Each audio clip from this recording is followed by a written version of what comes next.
Hey everybody, I'm Nine Dots. I have this American friend. Let's call him Mark. Not Polo, just Mark. So one time we went to Chengdu in Sichuan province, and this guy was so gung-ho. It was his first time, and before we even left, he was all fired up, saying, I want to challenge the real local flavors. We get to Chengdu, find this great little hole in the wall joint, and the owner asks him, how spicy do you want it? Mark clears his throat and in his best broken Chinese says, Boss, I want the most authentic one, but just a way la, mildly spicy, please. The owner, this old school Sichuan uncle, just looks up at him for 3 solid seconds.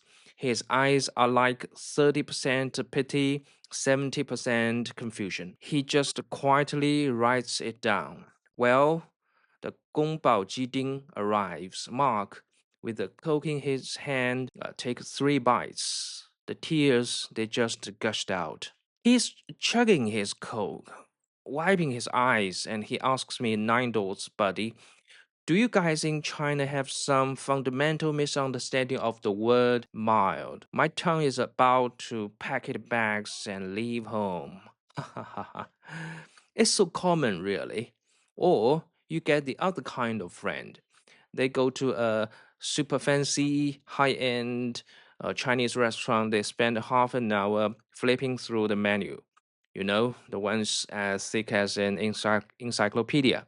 Finally, with total confidence, they point and say, I have the General Tso chicken. The waiter, that poor kid, is just dying inside. He says politely, Sir, our kitchen might not know how to make that. My friend is flawed. How is that possible? Isn't that the most famous Chinese dish in the world? I had to tell him, brother, the chances of finding General Tso's chicken in a restaurant in mainland China are about as same as you digging up the terracotta warriors in your backyard. It's famous, just not in China. Most people here have never heard of it. So that's why I'm sitting here today, wearing this mask. I don't want to be some food critic. I'm more like that little invisible advisor sitting on your shoulder the next time you try to order Chinese food. Chinese food is too big, it's too complex, it's way too easy to misunderstand.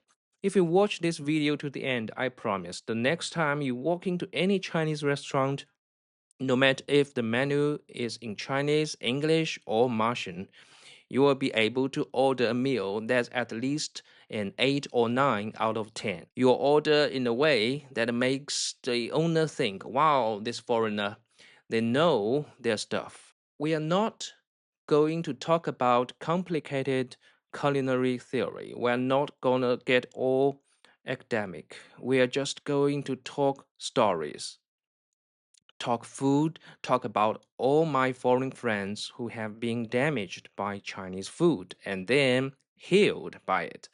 So, where do we start? Let's start with a meal that almost ended a friendship. My old hometown is in Anhui province. The food there is called Hui Cuisine. In the 8 great cuisines of China, Hui Cuisine is probably the most low key, but man, it hits hard. I took this English buddy of mine, let's call him Potato. His life philosophy is everything can be served with potatoes, and he's naturally suspicious of all foods that are not potatoes.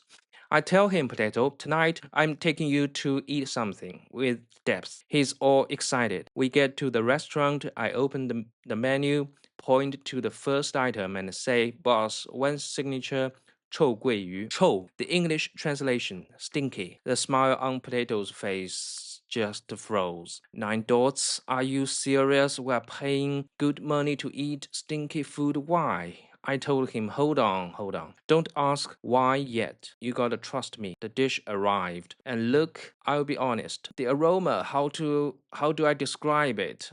It definitely wakes you up. It's not, the rotting smell of a garbage can you forgot to take out. It's a very assertive smell, a mix of fermentation and deep, savory soy sauce. The look on Potato's face, he looked like he'd wandered into a medieval chemistry lab. He literally shuffles his chair back and even waves his hand in front of his nose. Mate, this fish, did they forget to put it in the fridge or did it have an accident on the way to the restaurant? I have to stop him right there. Stop, stop. Potato, listen to me. First, it is absolutely not bad or spoiled. This is called yan xian. Yan xian? That word totally stumped me. How do I explain to him how cured and fresh can exist at the same time? I thought for a minute, then asked him, Potato, do you eat Italian prosciutto? Yeah, I love it. Do you eat French blue cheese? Yes, with wine. Well, are they fresh? Potato paused. Well, no, they are not fresh. They are aged. Bingo, halfway there. I told him Yanshan is just our unique Chinese way of aging food, especially in the mountains of Anhui. See, Anhui is super mountainous. Back in the day, transportation was a nightmare. The Hui merchants, these amazing traders, would be on the road for months. They would catch these beautiful, fat mandarin fish in the mountain streams, but they couldn't take them on the road. They would spoil in 2 days. So what did they do? They'd yan cure the fish with salt, a layer of fish, a layer of salt, packed in wooden barrels with heavy stones on top. The original idea was just to stop it from rotting completely. But then, on the road, after 10-15 days, hey, the fish, it fermented. This isn't rot, this is the protein under the effect of specific microbes, the good guys, not bad bacteria, breaking down into smaller amino acids. And what are amino acids? They are the source of umami. Potato was still skeptical. I said, don't smell the steam. You have to look at the flesh. I picked up a piece of the fish and put it on his plate. Look, the fish meat is not falling apart, it's flaking like a clove of garlic. That proves the flesh actually got firmer during the fermentation. And look at the color. The signature of Hui Cuisine is heavy oil, dark color, and high heat. Lots of oil, dark soy sauce, and a ton of heat.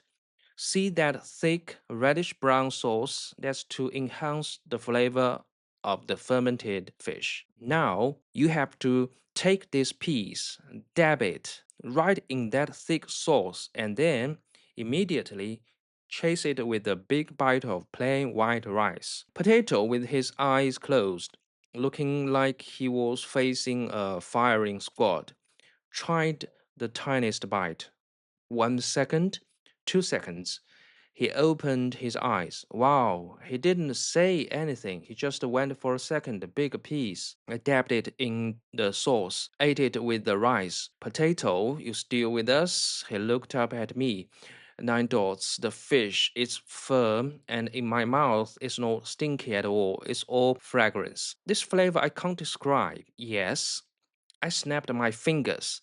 That's it smells stinky, but tastes fragrant. The stinky part you first smelled, there is the volatile stuff that escapes during fermentation. When it gets hit with the high heat of cooking, those gases are gone, and all the amino acids, all that umami is locked into the meat and wrapped up in that sauce. That night, Potato ate half that stinky Mandarin fish by himself. He also fell in love with dao banxiang, cured pork belly, steaming on the bed of dried bamboo shoots. That's the air-dried kind of savory. He even challenged Mao tofu, hairy tofu. Yes, that tofu that is literally covered in a layer of long, white, furry mold. After dinner, he was so full he could barely move, and he said something to me that I will remember forever. He said, Hey, bro, I get it now. Chinese food is not fast food, it's patient food. Patience, that word is so important. Look, just one regional cuisine, Hui cuisine, could completely spin my friend out. So, what is Chinese food. So many people have this huge misconception. They think Chinese food is a single category, like Japanese food equals sushi or Korean food equals kimchi and barbecue. No, Chinese food is not one dish, it's not one category. It's a massive three dimensional and consistently expanding flavor map. You can't just say, I like Chinese food or I don't like Chinese food. It's too vague. It's like standing in Rome, turning to an Italian and saying, I love European food. The Italian would be baffled. My friend, which European food? French snails, German pork knuckle, Spanish paella, Swedish meatballs? They are not the same thing. I would argue that the internal diversity of Chinese food is probably greater than the differences between all the cuisines in Europe combined. Cantonese, Guangdong dim sum is so delicate you almost feel bad eating it. Sichuan's mala hot pot will have your soul leaving your body, questioning your life choices. Shandong's scallion braised sea cucumber is all about warhe and fire control. Huaiyang cuisine is lion's head meatball can be eaten with a spoon. It just melts. Northwestern big plate chicken and lamb skewers are a wild party of carbs and spices. We Chinese argue about this ourselves all the time. Cantonese people think Sichuan people eat too aggressively. Sichuan people think Cantonese food is bland.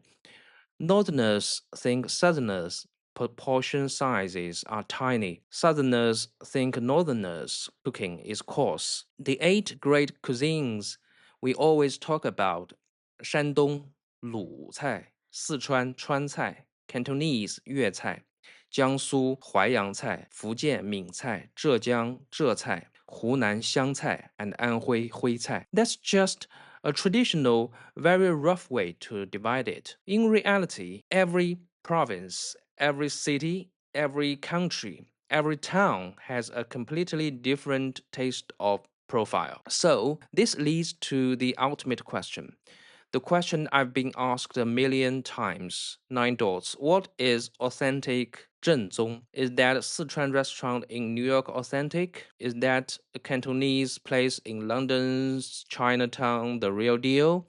I'm going to tell you something that might be a little disappointing, but it is the absolute truth. Stop obsessing over absolute authenticity. Why? Because authenticity is fluid. It's not a specimen in a jar. It's a living thing. Today, right here, right now, the plate of 鱼香肉丝, fish fragrant pork you are eating, its flavor is decided by three things together. First, the region. Is it in Chengdu, Sichuan? Is it in the Anhui Mountains, or is it in Flushing, New York? The local soil, the climate, the water is all different. Second, ingredient availability. You cannot find authentic, fresh, off the boat seafood from the Qingdao docks in the middle of the Sahara Desert, right? The chef has to use the best ingredients he can get to replicate that flavor. And third, time. What your grandparents ate as authentic is not the same as what your parents ate as authentic, which is not the same as what you are eating as authentic. Tastes evolve.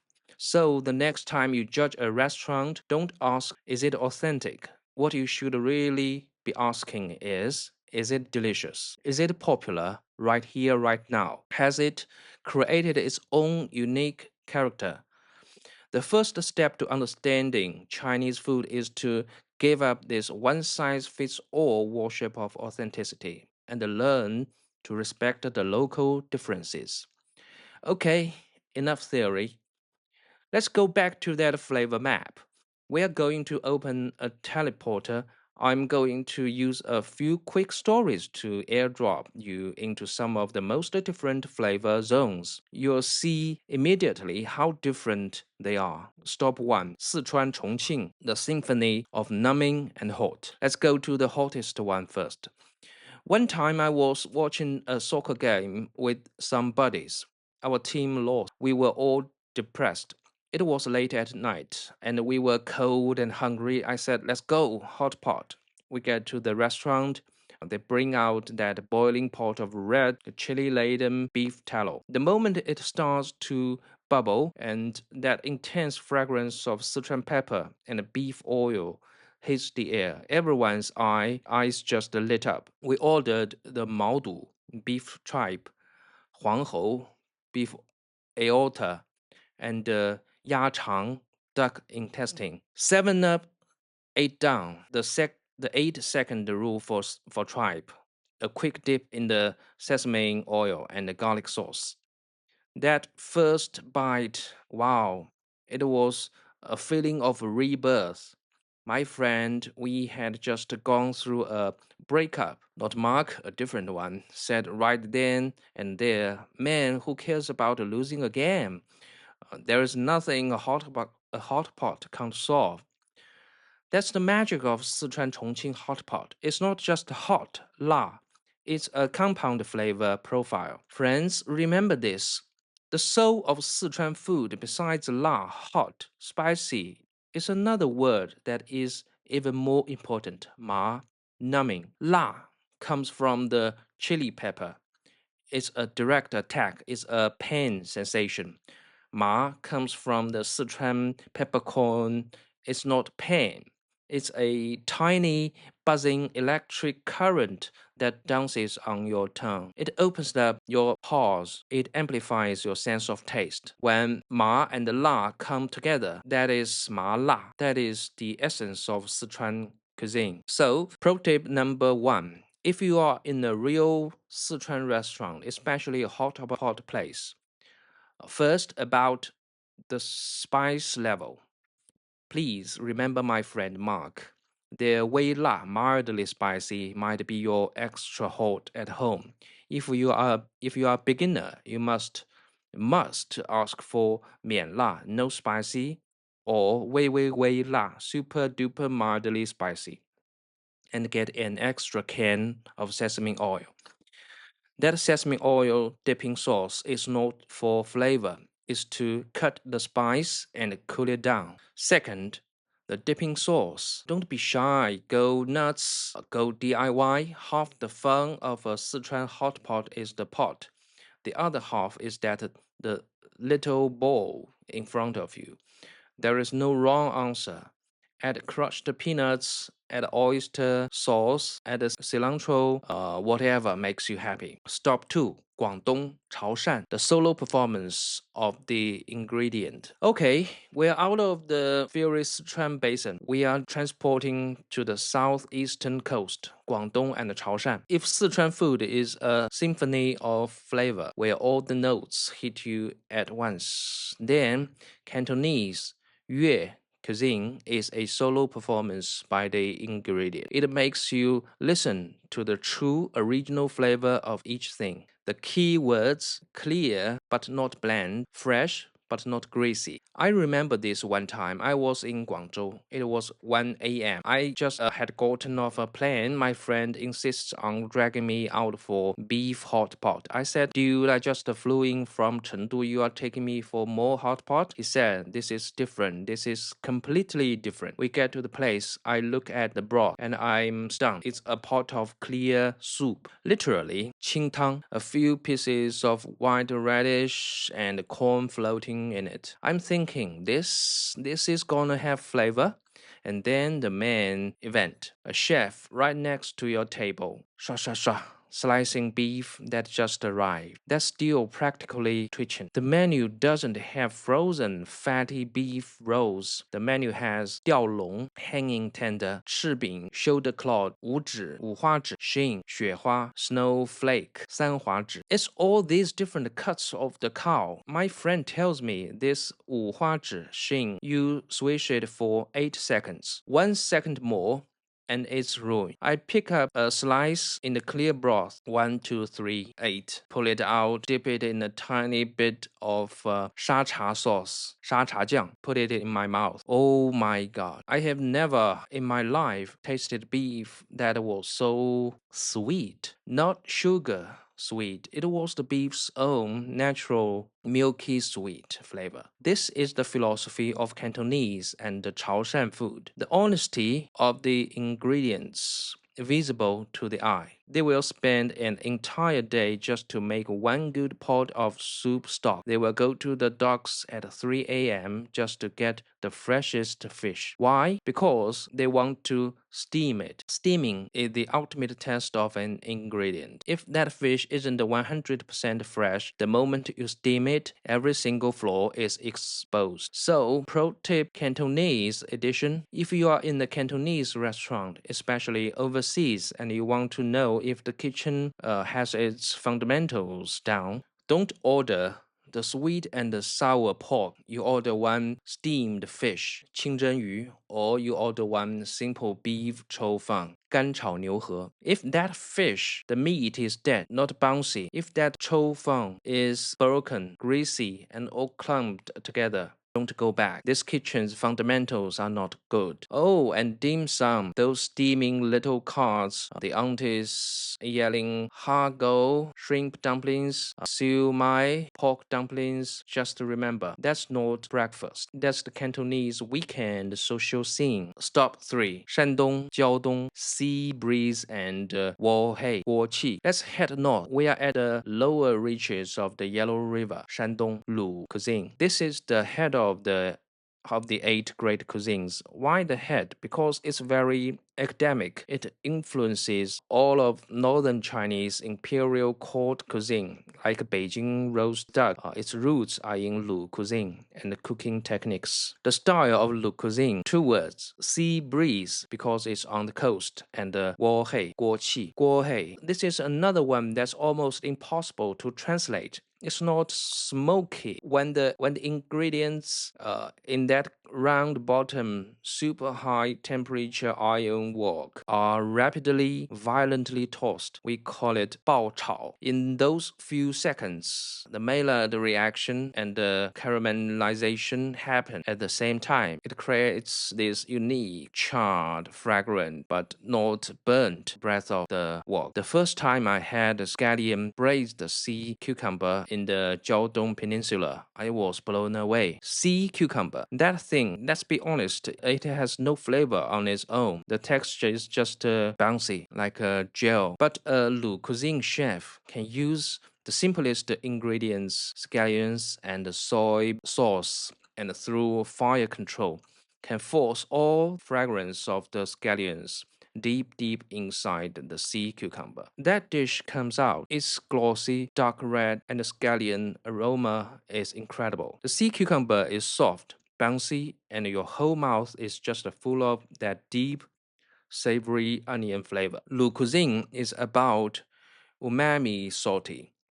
Its logic is direct, but all the skill in the fine control that you can't see. Pro tip: Northern Chinese restaurant. In a northern Chinese restaurant, if you see words on the menu like bao, pa, or ta, like explosive fried kidney, or guo ta li ji, pan-fried pork loin, that's probably Lu cuisine based. You should try one. Feel what the art of heart tastes like. Stop 4. Huaiyang, Jiangzhe, knife skills and mouth feel. A little further south, the middle lower Yangtze River Delta, Huaiyang and the Jiangzhe region. This is the land of fish and rice, one of the wealthiest parts of China. If Lu cuisine is the grand, powerful martial arts hero, then Huaiyang cuisine is the delicate, meticulously crafted female opera singer. The keywords: knife skills and mouth feel. You've all heard of lion's head meatball. I took an American friend to eat this. He sees it, oh, a giant meatball. He's thinking it's just like an IKEA meatball, super dense, something you can stab with a fork and lift up. He takes his chopsticks to grab it. He can't pick it up. He tries again. It just falls apart. In the end, he has to use a spoon to scoop it up and put it into his mouth. His eyes go wide. 9 dots? It melts. I told him exactly. An authentic Huaiyang lion's head is 70% fat, 30% lean, and it must be chopped by hand with a cleaver. Chop, chop, chop. Absolutely not a machine grinder. Then the chef has to slap and toss the meat to make it bind while keeping air inside it. It's simmered for hours on the lowest possible heat in the clearest chicken broth. It's not chasing al dente, it's chasing softness and melting in your mouth. That is the art of mouthfeel. A lot of people have a misconception about the Jiangzhou food. They say it's too sweet, and it's true. They like to use sugar, like in dongpo rou or sweet and sour pork, 糖醋里脊. But this sweet is not a dessert sweet. In Chinese cooking, sugar is used to enhance umami and to neutralize the harsh, salty edge of soy sauce. It's a balancer. If you're really afraid of the sweet, you can politely tell the waiter, 你好，请帮我少糖. Hello, please, less sugar. Also, this region is heaven for vegetarians. Because the land is so abundant, they have tons of seasonal vegetables, mushrooms, and tofu products. You order a vegetarian goose or shepherd's purse with dried tofu, and it's just so good. Stop 5, Hunan and Jiangxi, sour, hot, and cured meats. Let's go inland again. Hunan and Jiangxi province. These two places, their spice level can compete with Sichuan, but the style is totally different. Sichuan is mala, numbing hot. Hunan and Jiangxi is xiang la and suan la, and they are obsessed with one thing, la wei, cured meats. My best memory from visiting Changsha in the winter was at this tiny restaurant in a residential building, eating La Wei Wei Lu. It's a charcoal stove with a black clay pot hanging over it. Inside is all the stuff the restaurant air dried and smoked themselves. Cured pork, cured fish, cured sausage, all bubbling away with white radish and garlic greens. That smoky, fire kissed aroma mixed with the oils from the meat. Wow, with that broth, I swear I could eat 3 bowls of rice. That is the flavor profile of wind and fire. It's different from the yan xian fermentation we talked about with the Hui Cuisine. Yanshan relies on microbes. La Wei relies on wind and fire to lock the flavor into the meat. If you are eating Hunan food, say the most famous dish, 剁椒鱼头, when you are almost done with the fish, the waiter will ask, 你好, 要不要加面? Hello, do you want to add noodles? You you must say in a loud, clear voice, 要, yes. Because the essence of that dish is in the sauce, that glorious sauce full of fish juices and the umami of the chopped chilies, tossing the noodles in that at the end. That is true completion. Stop 6, Northwest Northern noodles. Finally, let's fly to the far northwest, like Xinjiang, Gansu, Shanxi province, and the north. This is the land of noodles and lamb or mutton. A lot of people think Chinese food equals rice. No, no, no. In China, at least half the population lives on noodles as their main staple. And A universe in a bowl of noodles is vast. Shanxi's Dao Xiao Mian. That's a chef with a block of dough and a sharp blade, bang bang bang, shaving noodles directly into the boiling pot. Shanxi's biang biang mian. That's when they pour a ladle of sizzling hot oil right onto a pile of chili flakes and garlic, and it makes that sound. Zzz, the fragrance just explodes. And the lamb in the northwest, because of the climate and the breed, is just not that gamey. They cook it with the most confidence. 手抓羊肉 which is just boiled in water. You eat it dipped in a little salt and garlic. Or the one you all know, covered in cumin and chili powder, lamb screws. If you are ordering noodles in a northern restaurant, if you can ask 你好, 面是不是手擀的? Hello, are the noodles handmade? Hand pulled rolled noodles and machine pressed noodles are two different worlds. Don't forget, China has 56 distinct ethnic groups. A lot of the minority cuisines, like from Yunnan, all kinds of wild mushrooms and herbs, or Xinjiang, are incredible. And this brings us to halal Muslim food.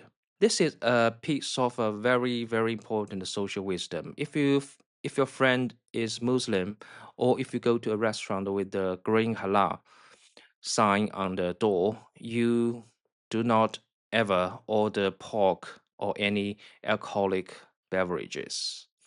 This is a bottom line. Respecting someone's dietary customs is the most basic form of politeness at the table. And the halal cuisine dishes like 大盘鸡 or non-pit roast meat are some of the most welcoming and iconic hardcore dishes you can find. Well, we've talked a lot about China. Let's open that teleporter again. Come back overseas. Let's talk about what you know.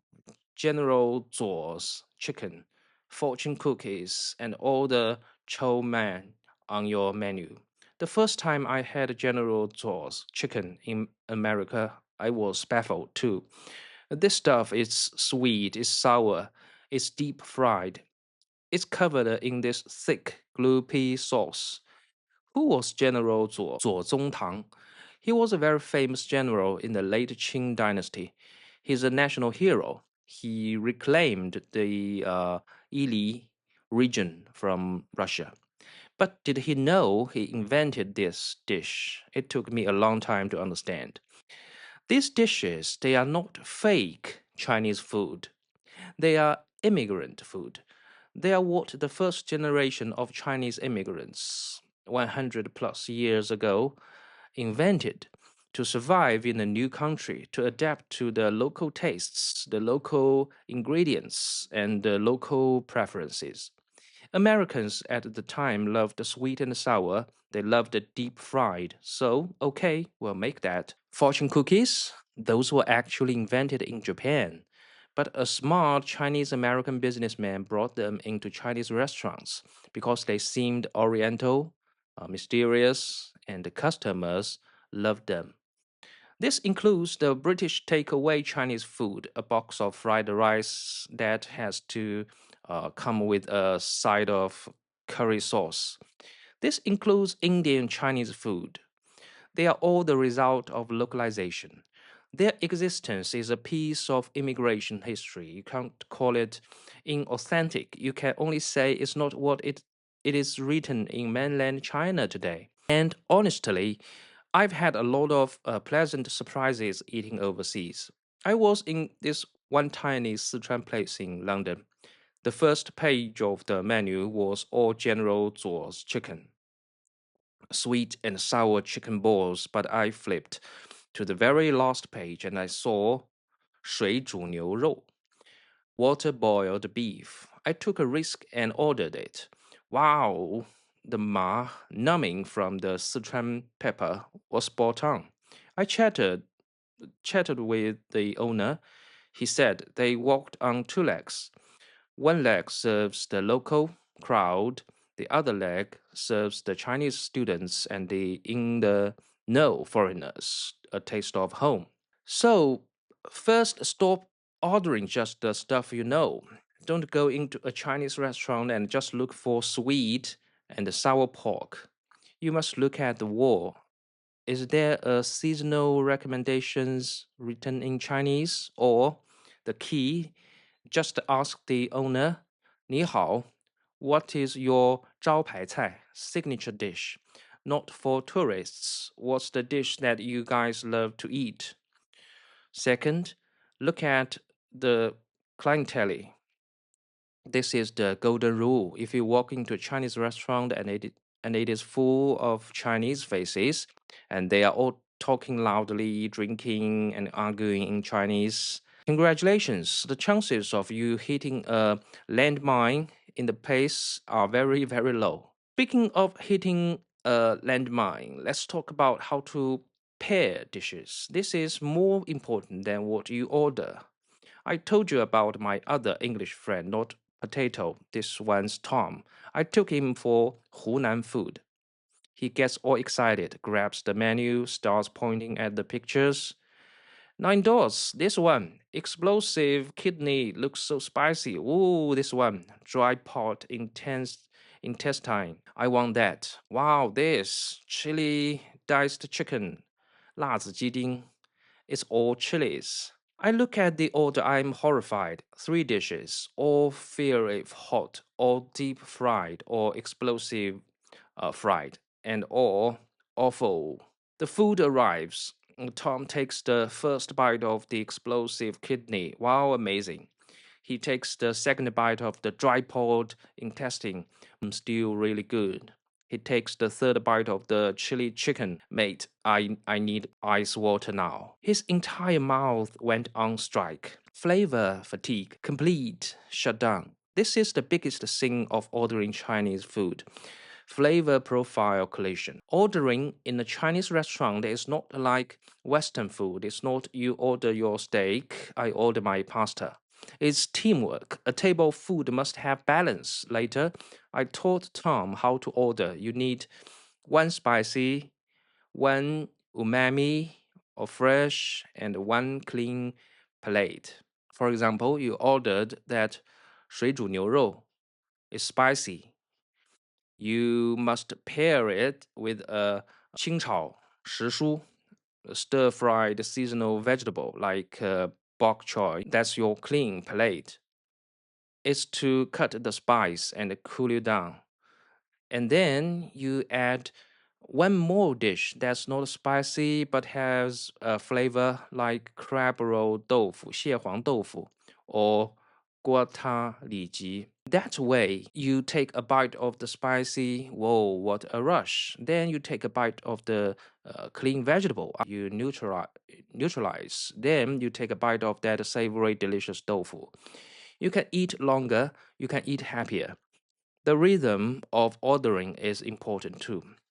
Usually, cold dishes come first, like a smashed cucumber or braised beef. These are appetizers. Then the hot dishes come, the stir fries, the braised stuff, and last are the staple foods like rice, noodles, and soup. But in Guangdong, the soup must come first again. Regional differences. How much? Simple formula n plus 1. If there are 4 of you, you order 4 plus 1. That is 5 dishes. That's usually enough. Please don't overorder. Chinese people love face. We are always afraid there won't be enough food, but then you end up with a mountain of leftovers. It's so wasteful. If you really want to try more things, you can ask the waiter, 你好,这个菜能做半份吗? Hello, can you make a half portion of this? A lot of restaurants in China support this now. It's super friendly. Finally, communication. If you have allergies, for example, you are allergic to peanuts, or you are vegetarian, or you are halal, you must tell the waiter before you order, loud and clear. Hello, I have a severe allergy. Peanuts. Please make sure no peanuts and no peanut oil are in any dish. Thank you. Don't be shy. This is about your health. The chefs in the Chinese kitchen are happy to accommodate you. As for table manners, it's pretty simple now, especially in big cities. AA splitting the bill is very common. When you are taking food from the main plates, if there are serving chopsticks, please use them. If there aren't, and then just take from the part of the dish closest to you. Don't dig or rummage through the plate. That is very rude. We've talked so much. Let's circle all the way back to Anhui. Back to that fish, back to that word, chou, stinky. I have to clear fermentation's name one more time. Fermentation does not equal rotting. Rotting is when harmful bacteria are multiplying. That stuff makes you sick. Fermentation is when beneficial fungi like yeast and mold are doing their job. They are breaking down the food and releasing flavor. Cheese, yogurt, beer, soy sauce, the bread we eat is all a product of fermentation. Then stinky smell is actually just a complexity of flavor. Oh, and while I'm at it, let's clear up one other massive misunderstanding. MSG. I see so many Westerners who are terrified of MSG. They think it's a chemical weapon. My friend, MSG is just glutamate. It is the primary source of umami. It's naturally found in seaweed, in tomatoes, in mushrooms, in Parmesan cheese, in everywhere. It is safe. Every major food safety organization in the world has certified it. That feeling you get, that thirst after eating some Chinese food, especially takeaway, that is not the MSG. It is the salt. They put in too much salt, or they use too much chicken powder, and the main ingredient in chicken powder is salt. Stop making MSG the scapegoat. Later, I took potato out for Hui Cuisine a second time. This time, he ordered the stinky mandarin fish. The dish came out, he didn't flinch. He copied what I did. He used his chopsticks to gently break open the fish to let that first, most aggressive wave of steam escape. He had learned the path of smelling. To bypass that first attack of volatile amino acids and to smell what was underneath, the charred fragrance of the fermented flesh activated by the hot oil and the soy sauce. He took a piece, dabbed it in the sauce, ate it with his rice, and then he looked at me very calmly and said, $9, I get it now. To eat this dish, you can't rush it. You have to wait for it. In that moment, I felt like he didn't just get the stinky mandarin fish, he got the patience that are behind all of Chinese food. Well, we talked a lot today. We went from the Wei La, mild hot of Chengdu, to the Yan Xian, fermented umami of Anhui, from the Wok of Shandong to the knife skills of Huaiyang. Finally, this mask, 9 dots in Mahjong. It's a pretty good tile, but for me, it's more like a passport. Chinese food is so much more than 8 great cuisines. The real 9 dots are the 9 or the 90 or the 900 possibilities that you haven't discovered yet. It's a bowl of steaming hot wonton soup that a street vendor serves you at 3 a.m. It's the piece of braised pork cooked until it's melting. that your grandpa insists on putting in your bowl during Chinese New Year. It's the mala hot pot that your friends sit and eat with you in total silence after you've had your heart broken. And it's that one taste of home that you stumble upon by accident in a tiny shop in London, in New York, in Sydney. It's complicated because it carries all of our history and the geography and the emotions, but it's also really simple. It's just life. All right, that's all I've got for today. Now it's your turn. In the comments section below, in English or Chinese, I don't care. Please write in your city, wherever you are, what is the one Chinese dish you'd recommend? Or what is the one Chinese food you are most afraid to try? Don't be shy, be honest. Next video, I will pick 10 of the most interesting comments and I will custom make a Chinese food menu just for your tastes and your fears. I'm Nine Dots. I'll see you next time.